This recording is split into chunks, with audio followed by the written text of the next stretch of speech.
Kompas Bisnis hadir untuk Anda bersama saya Asri Gunawan. Saudara, rapat Dewan Gubernur Bank Indonesia pada 14 sampai 15 Januari 2025 memutuskan menurunkan suku bunga acuan atau BI rate sebesar 25 basis poin menjadi 5,75%. Keputusan ini konsisten dengan tetap rendahnya perkiraan inflasi 2025 dan 2026 yang terkendali dalam sasaran 2,5 plus minus 1%.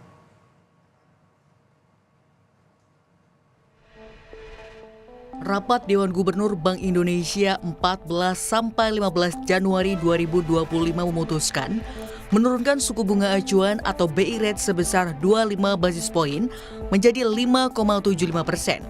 Suku bunga deposit facility sebesar 25 basis poin menjadi 5% dan suku bunga lending facility sebesar 25 basis poin menjadi 6,5%. Keputusan ini konsisten dengan tetap rendahnya perkiraan inflasi 2025 dan 2026 yang terkendali dalam sasaran 2,5 plus minus 1%, terjaganya nilai tukar rupiah yang sesuai dengan fundamental untuk pengendalian inflasi dalam sasarannya, dan perlunya upaya untuk turut mendorong pertumbuhan ekonomi.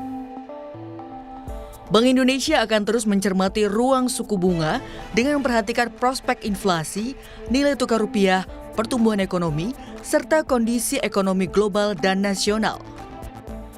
Bank Indonesia tetap menerapkan kebijakan makroprudensial longgar untuk mendorong kredit, pembiayaan perbankan ke sektor-sektor prioritas pertumbuhan, penciptaan lapangan kerja, termasuk UMKM dan ekonomi hijau, agar ekonomi Indonesia terus tumbuh.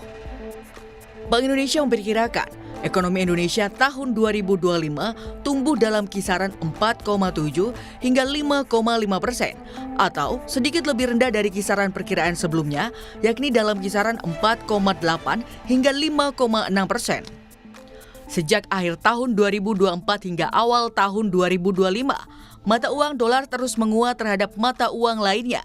Dengan kebijakan stabilisasi Bank Indonesia, nilai tukar rupiah tetap terkendali.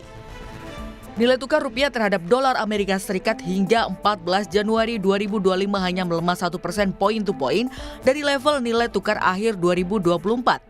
Atau relatif lebih baik jika dibandingkan mata uang regional lainnya seperti rupiah India, peso Filipina, dan baht Thailand.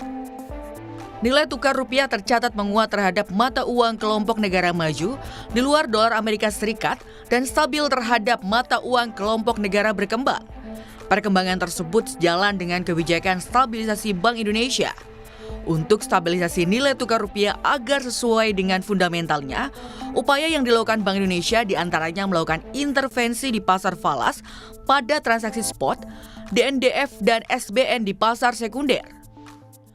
Untuk menjaga stabilitas sistem keuangan, Bank Indonesia terus mempererat sinergi kebijakan dengan Komite Stabilitas Sistem Keuangan atau KSSK. Selain itu, BI juga terus memperkuat koordinasi kebijakan dengan pemerintah untuk menjaga stabilitas dan mendorong pertumbuhan ekonomi sejalan dengan program pemerintah dalam Asta Cita. Perkuatan sinergi kebijakan dengan pemerintah diantaranya dilakukan melalui koordinasi kebijakan moneter dan fiskal dalam pembelian SBN dari pasar sekunder oleh BI melalui mekanisme pertukaran SBN secara bilateral atau debt switching. BI juga memperkuat ketahanan pangan melalui koordinasi dengan pemerintah pusat dan daerah dalam swasembada pangan melalui Gerakan Nasional Pengendalian Inflasi Pangan atau GNPIP di berbagai daerah. Tim Liputan Kompas TV.